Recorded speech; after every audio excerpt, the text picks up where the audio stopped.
참 좋으신 주님의 사랑과 주님이 주시는 평화가 오후 찬양 예배를 함께 드리는 복길교회의 모든 교우께 이 시간 가득하기를 간절히 기도합니다.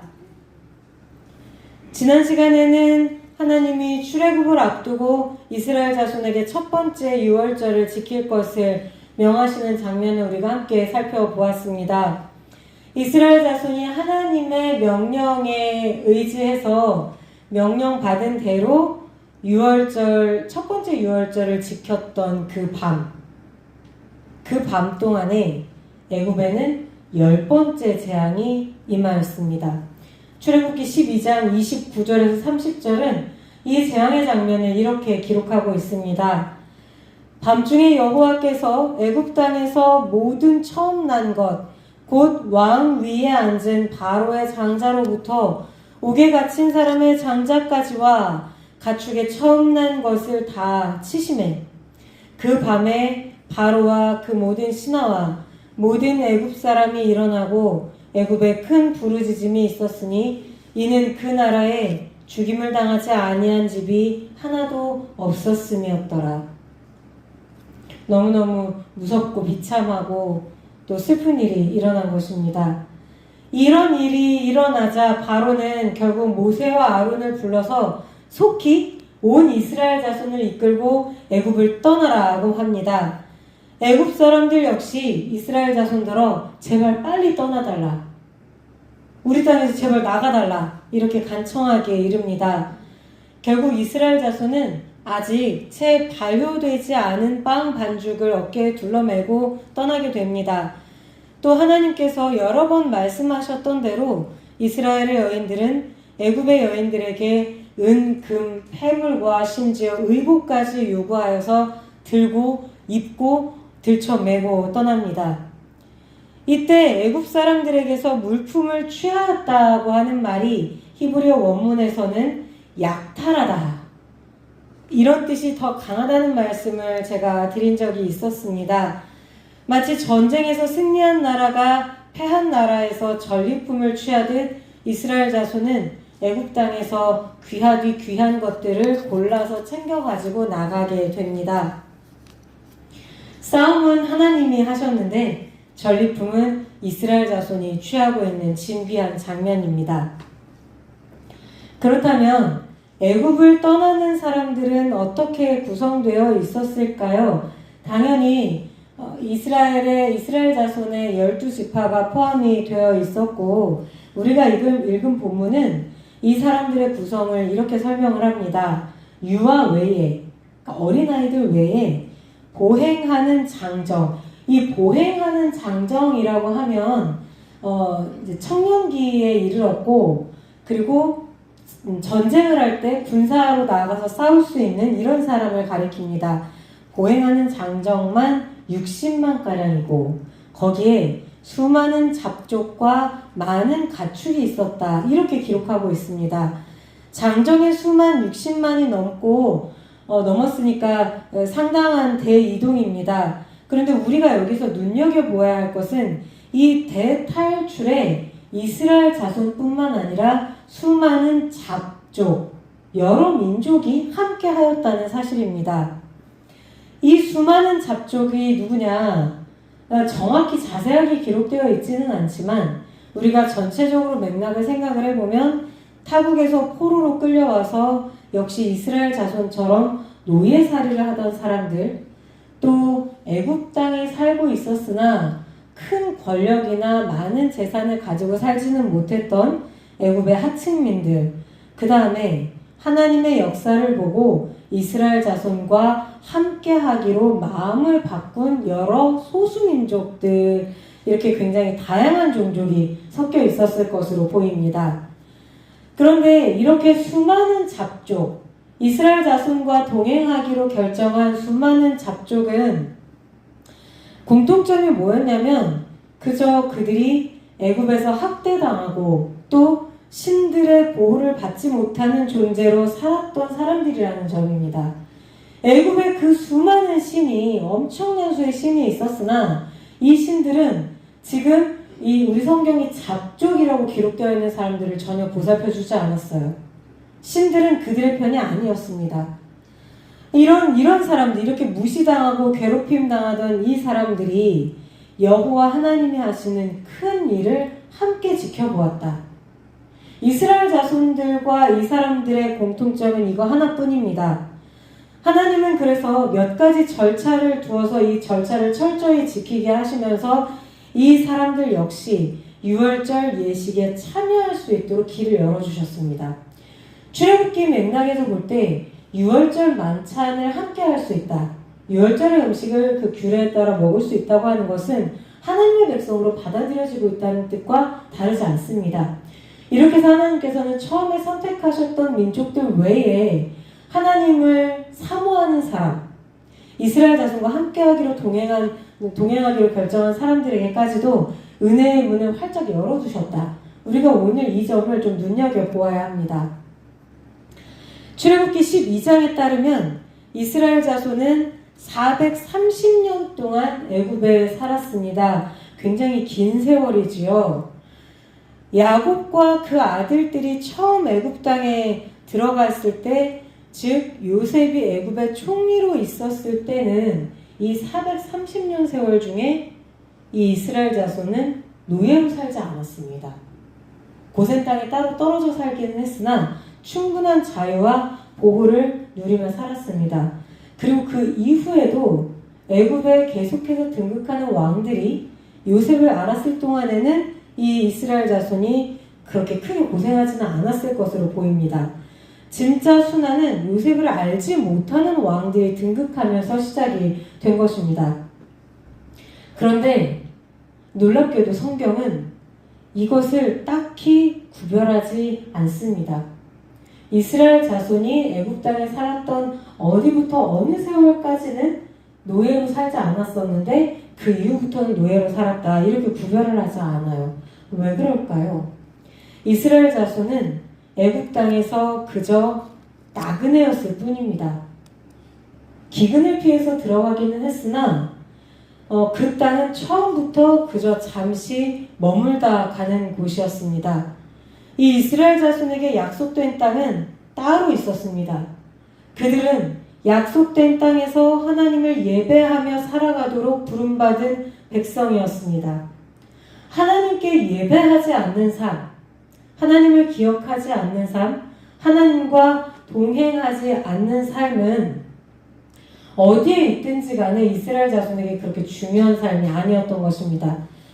그렇기 때문에 이 성경이 볼 때 애굽에서 사는 430년 동안 이스라엘 자손이 하나님을 제대로 예배하지 않았다면, 하나님을 섬기지 않았다면, 하나님을 사랑하지 않았다면, 하나님과 동행하지 않았다면, 그리고 하나님을 기억하지 않았다면 그 삶은 그들이 비록 배불리 먹고 자고 그리고 많은 것을 누리고 살았다 하더라도 역시 노예의 삶과 다를 바가 없었다. 지금 출애굽기는 그렇게 기록하고 있는 것입니다. 그래서 몇백 년 동안 이스라엘 자손들은 결국 밤과 같은 어두운 삶을 살았던 것과 다를 바 없습니다. 그런데 이제 하나님이 그들의 밤을 끝내주고 계시는 것입니다. 성경은 하나님이 애굽에 10번째 재앙을 내리시고 그 결과 이스라엘 자손이 드디어 애굽에서 나올 수 있었던 그 밤, 하나님이 애굽에서 마지막으로 일하셨던 그 밤을 여호와의 밤이라고 명명하고 있습니다. 하나님은 이스라엘 자손들어 이 밤을 대대로 기억하고 지키라고 또 명령을 하십니다. 이스라엘 자손은 매년 이 여호와의 밤을 지켜야 합니다. 이 여호와의 밤은 한마디로 말하면 무엇이냐? 하나님과 함께 깨어있는 밤입니다. 깨어있으라고 말씀을 하시는 거예요, 하나님께서. 그런데 우리가 밤에는 보통 무엇을 해야 합니까? 밤에는 자야 하죠. 잘 자야 합니다. 그리고 특히 성경은 하나님 앞에서 잘 자고 잘 깨어나는 삶이 얼마나 큰 은혜인가를 강조하곤 합니다. 밤 이야기 나오고 잠 이야기 나오니까 오늘 우리가 여기서 제가 짧은 의학 상식 하나를 좀 나눠보려고 합니다. 최근에 우리가 건강에 굉장히 관심이 많지 않습니까? 의학계가 이런 걸 연구를 하고 있었습니다. 왜 사람에게 잠이 중요한가? 우리 잠을 잘 자지 못하면 어떤 일이 일어납니까? 아침에 일어났는데 머릿속에 안개가 낀 것처럼 뿌옇고 하루 종일 머리가 아프고 뭘 해도 집중도 안 되고 이게 계속해서 반복이 되면 나중에는 몸도 아프게 됩니다. 이 의학자들이 왜 잠을 못 자면 이렇게 엄청난 결과가 일어날까? 이것에 대해서 계속 연구를 하다가 비교적 최근에 아주 흥미로운 결과물을 발견을 했습니다. 바로 글램파틱 시스템이라고 하는 것입니다. 이 글램파틱 시스템이 뭐냐면 한마디로 뇌 속에 있는 하수도입니다. 사람이 우리 몸의 조직들, 피부든 혈관이든 이런 조직도 그렇고 여러 장기들, 간이든 콩팥이든 이 위든 장이든 이런 여러 장기들이 움직이면서 각자 맡겨진 일을 하는데 이렇게 일을 하면 반드시 그 조직이나 장기에 노폐물이 생겨납니다. 그런데 이 노폐물이 때로는 몸에 굉장한 해를 미치는 독성 물질로 발견이 되기도 남아있기도 합니다. 그래서 이게 몸 안에 오래 남아있으면 결국에는 문제를 일으키게 되겠죠. 그런데 이게 뇌도 마찬가지라는 겁니다. 이 뇌 속에 생긴 여러 가지 독성 물질이 있는데 이 독성 물질을 이 글램파틱 시스템이라고 하는 것이 처리를 해준다는 거예요. 뇌 척수액이 뇌 조직 사이사이를 흘러다니면서 말 그대로 이 뇌를 한번 깨끗이 씻어낸다고 합니다. 매일매일 이렇게 뇌를 청소하는 작업이 일어나는데 이 활동이 그럼 언제 일어나느냐? 바로 우리가 잘 때, 밤에 잠을 잘 때 가장 활발하게 일어난다고 하는 것입니다. 우리가 꿈도 꾸지 않을 정도로 깊은 잠을 잘 때 바로 이런 일들이 엄청나게 일어난다고 하는 것입니다. 그래서 요즘에 의사들은 어떤 사람은 8시간이라고 얘기를 하기도 하는데 바쁘니까 현대인들은 너무 바쁜 삶을 사니까 최소 7시간 정도의 수면 시간을 반드시 확보하라고 권고를 합니다. 그러면서 이 꿈도 꾸지 않는 깊은 상태의 수면을 이룰 수 있는 방법을 약물부터 시작해서 운동에 이르기까지 다각도로 연구를 하고 있습니다. 그렇게 해서 이 7시간의 충분한 잠을 잘 때 특히 뇌 건강을 잘 지킬 수 있다고 합니다. 우리 교우님도 어떻습니까? 평소에 잘 주무시고 잘 깨어나십니까? 네, 잠을 잘 못 자면 한 해 한 해 연세가 드실수록 잠을 잘 이루지 못하는 것 때문에 굉장히 마음고생이 심하실 텐데 제가 또 어떻게 하면 좀 잠을 더 잘 잘 수 있는지 이런 정보가 업데이트 되는 대로 한 번씩 또 이렇게 나눠드리도록 하겠습니다. 그리고 저는 우리 목회교회 교우님들이 하나님의 사랑하심과 보호하심 안에서 이렇게 잘 주무시고 잘 깨어나는 은혜가 언제나 우리 가운데 함께 하실 수 있기를 간절히 소원합니다. 그런데 오늘 성경에서 말씀하고 있는 여호와의 밤은 다시 말씀드리지만 깨어있어야 하는 밤입니다. 영혼뿐만 아니라 육신도 깨어있어야 하는 밤입니다. 어떻게 깨어있어야만 하냐면 언제든 훌쩍 떠날 수 있도록 옷을 갖춰 입고 자기 짐을 다 꾸린 채 깨어있어야 합니다. 그리고 무엇보다 하나님이 하시는 일을 함께 깨어있으면서 지켜봐야 하는 밤입니다. 하나님이 이렇게 낮이 아니라 밤을 지배하시는 분, 어둠 속에서도 일하시면서 자기 백성을 구원하시는 분으로 이 성경에서 등장하는 것은 굉장히 놀라운 사건입니다. 왜냐하면 이것이 애굽의 문명과 애굽의 신에 대한 일종의 풍자요 역설이면서 동시에 하나님의 아주 근본적인 본질을 드러내 보여주는 장면이기 때문입니다.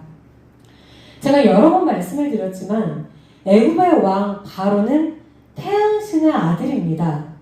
그리고 이 태양신의 아들로서 바로 역시 신으로서 추앙을 받았습니다. 이 태양신의 이름은 라입니다. 라. 이 태양신 라는 찬란한 빛의 신입니다.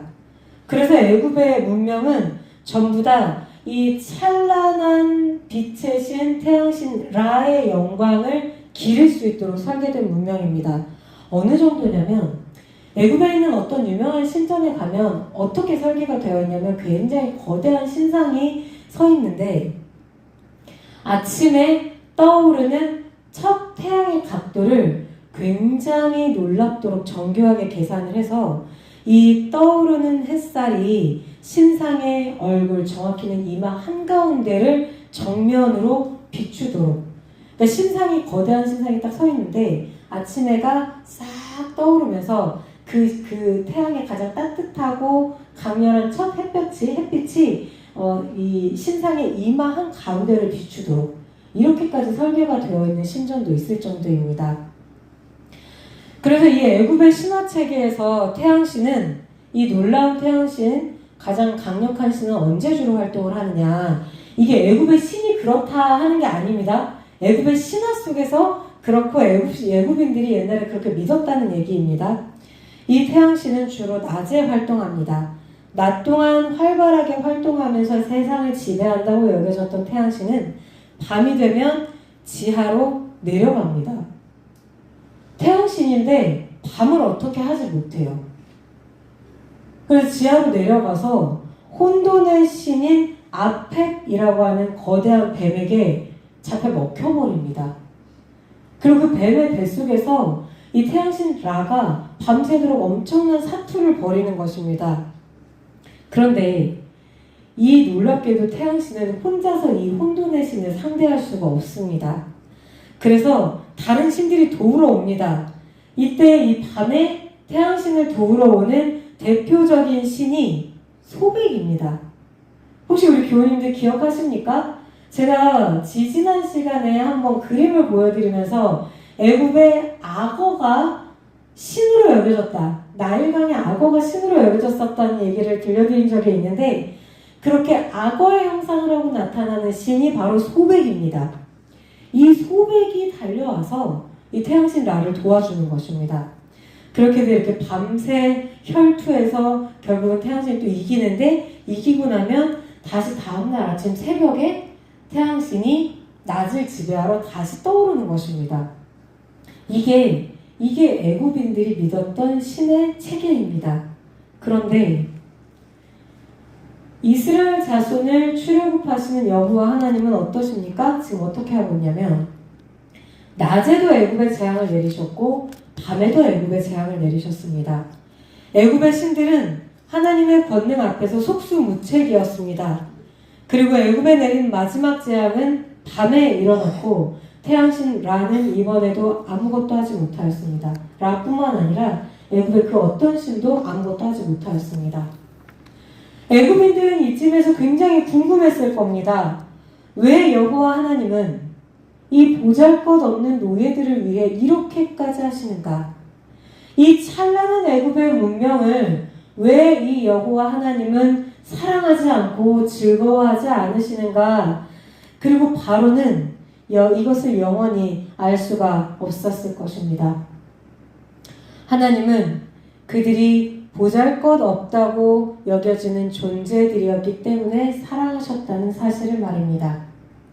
애굽 땅에서 이 이스라엘 자손이 학대당하는 민족, 버림받은 민족이었기 때문에 하나님의 사랑을 받았던 것입니다. 하나님은 이 찬란한 애굽의 문명이 이 가여운 노예들의 피와 눈물로 지어졌던 것이었기 때문에 그것을 죄악으로 여기셨습니다. 하나님의 권능을 두려워하지 않는 왕, 하나님의 이름 앞에 예배드리지 않는 문화, 하나님의 사랑을 배우고 실천하려고 하지 않는 백성, 이 모든 것은 하나님을 절대 알 수가 없습니다. 그래서 이들에게 하나님의 존재는 어둠에 가려져 있는 존재, 밤과도 같은 존재입니다. 반면 이스라엘 자손에게 하나님은 빛이십니다. 밤과 같은 어두운 애굽 땅에서 노예로 지내는 동안 그들은 정말 어두운 삶을 살 수밖에 없었습니다. 그러나 이제는 그 모든 것이 역전되어서 이제 그들이 빛에 있습니다. 그런데 여호와 하나님의 빛은 누군가를 짓밟고 올라서서 얻는 영광이 아닙니다. 오직 하나님의 사랑과 하나님의 권능 앞에 서 있는 사람이 누리는 은혜의 빛입니다. 하나님이 일하시는 것을 기대하며 본향을 향해 떠날 준비를 하는 설렘을 하나님께서 선물로 주시는 이 삶이 바로 하나님이 주시는 빛에 거하는 삶, 하나님의 낮에 거하는 삶인 것입니다. 그래서 성경은 여호와의 밤에는 깨어 있어라. 너희 영혼이 무뎌지지 않도록 애굽과도 같은 세상에 길들지 않도록 하나님 앞에 머물러 있어라. 이렇게 명령하고 계시는 것입니다. 우리 그리스도인의 삶도 언제나 주님과 함께 깨어있는 삶이기를 바랍니다. 하나님과 함께하지 않는 삶은 어둠에 잠긴 삶, 밤과도 같은 삶임을 반드시 기억하시기 바랍니다. 그리고 날마다 기도하고 말씀을 나누며 빛 되신 하나님의 영광에 동참하기를 소망하시기 바랍니다. 날마다 하나님의 하실 일을 기대하며 하루하루 인내하고 하루하루 소망하는 우리를 하나님이 기쁘게 받아주시고 늘 동행하여 주시며 우리의 편에서 대신 싸워 주실 것입니다. 이 은혜가 우리 모두에게 함께 하시기를 간절히 소원합니다. 기도하시겠습니다.